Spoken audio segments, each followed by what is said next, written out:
Hello, എല്ലാവർക്കും sketch മീഡിയയിലേക്ക് സ്വാഗതം. ഈ ചാനൽ ആദ്യമായിട്ട് കാണുന്നവരാണെങ്കിൽ സബ്സ്ക്രൈബ് ചെയ്യാൻ മറക്കരുതേ. ഇന്നും ഞാനൊരു സിമ്പിളായ ഇഫ്താർ ഐറ്റവുമായിട്ടാണ് വന്നിട്ടുള്ളത്. സിമ്പിളാണെങ്കിലും ഇത് കുറച്ച് ഹെവിയായ ഐറ്റമാണ് കേട്ടോ. ബ്രെഡ് പോള അല്ലെങ്കിൽ ഇറാനി പോള. ഇതെങ്ങനെയാണ് ഉണ്ടാക്കുന്നതെന്ന് നോക്കാം. വേണ്ടിയിട്ട് ആദ്യം ഒരു പാനിൽ കുറച്ച് ഓയിൽ ഒഴിക്കുക. ഓയിലൊന്ന് ചൂടായി വരുമ്പോൾ നമുക്ക് സവാള ഇട്ട് കൊടുക്കാം. ഇത് ഞാൻ വലിയ 2 സവാള കട്ട് ചെയ്തതാണ്, ചെറുതായി കട്ട് ചെയ്തതാണ്. 2 സവാള എടുത്തിട്ടുണ്ട് കേട്ടോ. കാരണം ഇത് ഞാൻ 2 ലെയറായിട്ടാണ് ഈ പോള ചെയ്യാൻ ഉദ്ദേശിക്കുന്നത്. അതുകൊണ്ട് അത്യാവശ്യം നല്ല മസാല വേണ്ടി വരും. അതുകൊണ്ടാണ് ഞാൻ 2 സവാള എടുത്തിട്ടുള്ളത്. ഇനി ഈ സവാള കുറച്ച് ഉപ്പും ചേർത്തിട്ട് നമുക്കൊന്ന് നന്നായി വഴറ്റിയെടുക്കാം. നന്നായിട്ട് തന്നെ വഴറ്റണം കേട്ടോ. സവാള ഒട്ടും കടിക്കരുത്. നല്ല പോലെ കുഴഞ്ഞ് ഒരു ചെറിയ ബ്രൗൺ കളറൊക്കെ ആവണം സവാള. എന്നാലേ ആ മസാല ഒരു ടേസ്റ്റ് ഉണ്ടാകുള്ളൂ. ഇത് ഒരുപാട് ഞാൻ പറഞ്ഞല്ലോ 2 ലെയറായിട്ടാണ് ചെയ്യാൻ ഉദ്ദേശിക്കുന്നതും. പിന്നെ അതുപോലെ നല്ല സൈസും ഉണ്ടാവും. അപ്പോൾ ഇത് എന്തായാലും ഒരു 4-5 ആൾക്ക് കഴിക്കാനുള്ള ക്വാണ്ടിറ്റി ഉണ്ടാവും. ഇനി ഇതിലേക്ക് 1 table spoon ginger garlic paste കൂടെ ചേർത്ത് കൊടുക്കാം. ഈ സവാള ഒന്ന് വഴണ്ടി വരുമ്പോൾ അതുകൂടെ ചേർത്തിട്ട് നമുക്കിതൊന്ന് നന്നായിട്ട് മിക്സ് ചെയ്തെടുക്കാം. ഇനി അടുത്തതായി നമ്മുടെ മസാലയിലേക്ക് ഞാനിവിടെ കുറച്ച് ക്യാരറ്റ് ചെറിയ പീസാക്കി കട്ട് ചെയ്ത് വെച്ചിട്ടുണ്ട്. അതുകൂടെ നമുക്ക് മസാലയിലേക്ക് ഇട്ട് കൊടുക്കാം. അപ്പോൾ ഒന്ന് കളർഫുൾ ആവാൻ നല്ലതാണ് ക്യാരറ്റ്. കാണാനൊരു ഭംഗിയുണ്ടാവും മസാല കാണുമ്പോൾ. ക്യാരറ്റ് ഇട്ട് കൊടുത്താൽ ആ ഓറഞ്ച് കളറൊക്കെ ഇങ്ങനെ കാണുമ്പോൾ നല്ല ഭംഗിയായിരിക്കും. അപ്പോൾ ഈ ക്യാരറ്റും കൂടെ നമുക്ക് ഇട്ട് കൊടുത്തിട്ട് ഇത് മിക്സ് ചെയ്യാം. ഇനി അടുത്തതായി നമുക്കിതിലേക്ക് പൊടികൾ ചേർക്കണം. ഇനി ഇതിലേക്ക് ഒരു 1/2 ടീസ്പൂൺ മഞ്ഞൾപ്പൊടി ചേർക്കാം. പിന്നെ ഏകദേശം 1 ടീസ്പൂണോളം മുളക് പൊടി. സാധാരണ മുളക് പൊടിയാണ്, കാശ്മീരി ചില്ലി ഒന്നുമല്ല. മുളക് പൊടിയുടെ അളവ് നമ്മുടെ എരിവിനനുസരിച്ച് നമുക്ക് അഡ്ജസ്റ്റ് ചെയ്യാം കേട്ടോ. ഞാൻ കുറച്ച് സ്പൈസി ആയിട്ടാണ് ഉണ്ടാക്കാൻ പോകുന്നത്. പിന്നെ ഒരു 1/2 ടീസ്പൂൺ ഗരം മസാല, അതുപോലെ 1/2 ടീസ്പൂൺ കുരുമുളക് പൊടിയും. കുരുമുളക് പൊടിക്ക് പകരം നമുക്ക് വേണമെങ്കിൽ പച്ചമുളക് ചേർക്കാം. അങ്ങനെയാണെങ്കിൽ നമുക്ക് കുരുമുളക് പൊടി ചേർക്കേണ്ട ആവശ്യമില്ല.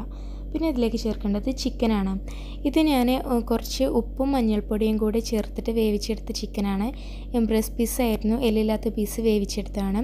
അതിനെ എന്നിട്ട് ഞാൻ മിക്സിയിലിട്ടൊന്ന് ക്രഷ് ചെയ്തെടുത്തതാണിത്. കൈകൊണ്ട് പിച്ചെടുത്താലും മതി. ഞാനൊന്നുകൂടെ എളുപ്പത്തിന് വേണ്ടിയിട്ടാണ് മിക്സിയിലിട്ടൊന്ന് ക്രഷ് ചെയ്തെടുത്തത്. പിന്നെ ചിക്കന് നമ്മൾ എടുക്കുമ്പോൾ ചിക്കൻ്റെ അളവ് എപ്പോഴും കുറച്ച് കൂടുതൽ തന്നെ എടുക്കാൻ ശ്രദ്ധിക്കുക. മസാലയിൽ ആ ചിക്കൻ്റെ അളവ് കൂടുതലായാലും ആ ഒരു റിയൽ ടേസ്റ്റ് നമുക്ക് കിട്ടുള്ളൂ നമ്മൾ പോള ഉണ്ടാക്കുമ്പോൾ. ഇനി നമുക്കിതിലേക്ക് ഒരു 1/2 ടേബിൾ സ്പൂൺ വിനാഗിരി ഞാൻ ചേർത്ത് കൊടുക്കുന്നുണ്ട്. ഇത് ഓപ്ഷനിലാണ്, ഇഷ്ടമില്ലാത്തവർ ചെയ്യേണ്ട. അതിന് പകരം വേണമെങ്കിൽ നമുക്ക് തക്കാളിയും ചേർത്ത് കൊടുക്കാം. അവസാനമായിട്ട് നമുക്കിതിലേക്ക് കുറച്ച് മല്ലിയില കൂടി ഇട്ട് കൊടുത്ത് മിക്സ് ചെയ്താൽ നമ്മുടെ മസാല റെഡിയായി. അതായത് പോളയുടെ ഇടയിലേക്കുള്ള ഫില്ലിങ് ഇപ്പോൾ റെഡി ആയിട്ടുണ്ട്. ഇനി നമുക്ക് പോള എങ്ങനെയാണ് റെഡിയാക്കാമെന്ന് നോക്കാം.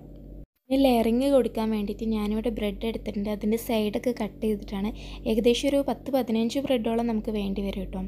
പിന്നെ നമുക്ക് ആവശ്യമുള്ളത് മുട്ടയാണ്. മുട്ട ഞാനിവിടെ ഒരു 7 മുട്ട എടുക്കുന്നുണ്ട്. പിന്നെ ഞാൻ പറഞ്ഞല്ലോ ഇത് വലിയ സൈസ് ഉണ്ടാകും, അതുകൊണ്ടാണ് ഇത്ര അധികം സാധനം നമുക്ക് ആവശ്യം. ഈ മുട്ടയിലേക്ക് കുറച്ച് ഉപ്പിട്ട് കൊടുക്കാം. എന്നിട്ട് ഇത് നന്നായി ഒന്ന് മിക്സ് ചെയ്യാം. ഇനി ഈ മുട്ടയിലേക്ക് നമുക്ക് കുറച്ച് ഒരല്പം പാലും കൂടി ഒന്ന് മിക്സ് ചെയ്ത് കൊടുക്കാം കേട്ടോ. അല്ലെങ്കിൽ നമുക്ക് ഇനി ഒരുപാട് മുട്ട എടുക്കേണ്ടി വരും. അപ്പോൾ കുറച്ച് പാലൂടെ ചേർത്ത് ആ അളവൊന്ന് ബാലൻസ് ചെയ്യാൻ വേണ്ടിയിട്ടാണ്. ഒരുപാട് പാല് ചേർക്കരുത്, അപ്പോൾ ഒത്തിരി ലൂസായി പോകും. കുറച്ച് പാല് ചേർക്കാം. എന്നിട്ടൊന്ന് മിക്സ് ചെയ്തെടുക്കാം. ഉപ്പ് ചേർക്കാൻ മറക്കരുത് കേട്ടോ മുട്ടയിൽ. അതിനുശേഷം നമ്മൾ ഏത് പാത്രത്തിലാണോ റെഡിയാക്കാൻ ഉദ്ദേശിക്കുന്നത് അതെടുക്കുക. ഞാനിവിടെ ഇങ്ങനത്തെ ഒരു പാനാണ് എടുത്തിട്ടുള്ളത്. നമുക്ക് ഫ്രൈ പാനിലും ഇത് ചെയ്യാവുന്നതേ ഉള്ളൂ കേട്ടോ. ഞാനിപ്പോൾ ഈ ഒരു പാത്രമാണ് എടുത്തിട്ടുള്ളത്. എന്നിട്ട് നമുക്ക് ഇതിൻ്റെ താഴെ ഓയിൽ കൊണ്ട് ജസ്റ്റ് ഒന്ന് ഗ്രീസ് ചെയ്ത് കൊടുക്കാം. അത് അതിൻ്റെ താഴെ ഒന്ന് അടി പിടിക്കാതിരിക്കാൻ വേണ്ടിയിട്ടാണ്. കുറച്ച് ഓയിൽ ഒഴിച്ചിട്ട് ഒന്ന് എല്ലാ ഭാഗത്തേക്കും ഒന്ന് ആക്കി കൊടുക്കാം. പിന്നെ നമ്മൾ ഈ പാത്രത്തിലെല്ലാം സെറ്റ് ചെയ്ത് കഴിഞ്ഞ ശേഷം നമ്മൾ ഇത് സ്റ്റൗവിന് മുകളിലേക്ക് വെച്ചാൽ മതി കേട്ടോ. പാത്രം ചൂടാക്കിയിട്ട് ചെയ്യേണ്ട ആവശ്യമൊന്നുമില്ല. എല്ലാം റെഡിയാക്കിയിട്ട് നമ്മൾ സ്റ്റൗവിലേക്ക് വെച്ചാൽ മതി. ഇനി ഇതിൻ്റെ താഴെ നമ്മൾ ഓരോ ബ്രെഡ് എടുത്തിട്ട് നമ്മൾ മുട്ടയുടെ ബാറ്റർ റെഡിയാക്കിയല്ലോ, അതിൽ ഓരോ ബ്രെഡ് വീതം ഇതുപോലെ നന്നായിട്ട് ഡിപ്പ് ചെയ്യാം, മുക്കിയിട്ട് അത് ഇതിൻ്റെ താഴെ നിരത്തി വെക്കാം. താഴെ എല്ലായിടവും കംപ്ലീറ്റ് ചെയ്യണം. ഗ്യാപ്പൊന്നുമില്ലാതെ, ഗ്യാപ്പുള്ളിടത്തൊക്കെ ബ്രെഡിൻ്റെ ചെറിയ പീസസ് വെച്ചിട്ട് അടച്ചിട്ട് വേണം നമ്മളിത് ചെയ്യാൻ. പിന്നെ നമ്മൾ ഈ കേക്ക് റെഡിയാകുമ്പോൾ ഈ ബ്രെഡാണെന്ന് മനസ്സിലാവേയില്ല കേട്ടോ. ഈ ബ്രെഡിൻ്റെ ഈ ഇടയിലുള്ള ലൈനൊന്നും കാണില്ല. എല്ലാം കൂടി ഒറ്റ ഒറ്റ പീസ് പോലെ ഉണ്ടാകും. അപ്പോൾ ഇതുപോലെ ചെറിയ പീസസൊക്കെ വെച്ച് സൈഡും എല്ലാം നന്നായിട്ട് കവർ ചെയ്യാം.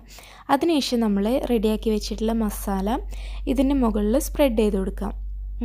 ഇപ്പോൾ ഇത് ഫസ്റ്റ് ലെയറിനുള്ള മസാലയാണ്. ഇത് ഒരു ലെയറായിട്ടും നമുക്ക് ചെയ്യാം, 2 ലെയറായിട്ടും ചെയ്യാൻ പറ്റും. ഞാനിവിടെ 2 ലെയറായിട്ടാണ് ചെയ്യുന്നത്. എന്നിട്ട് അതിൻ്റെ മുകളിൽ നമ്മൾ വീണ്ടും ആദ്യം ചെയ്ത പോലെ തന്നെ ബ്രെഡ് മുട്ടയുടെ ബാറ്ററിൽ മുക്കിയ ശേഷം ഇതുപോലെ വെച്ചിട്ട് ഫില്ല് ചെയ്യുക കംപ്ലീറ്റ്.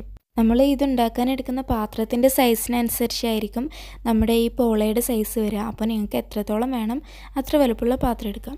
ഇനി നമ്മൾ സെക്കൻഡ് ലെയറിൻ്റെ മുകളിലും മസാല ഇട്ട് കൊടുക്കാം. എന്നിട്ട് അതിൻ്റെ മുകളിലും ഇതുപോലെ നേരത്തെ ചെയ്ത പോലെ തന്നെ ബ്രെഡിൻ്റെ പീസസ് വെച്ചിട്ട് കംപ്ലീറ്റ് ആയിട്ട് കവർ ചെയ്ത് കൊടുക്കാം.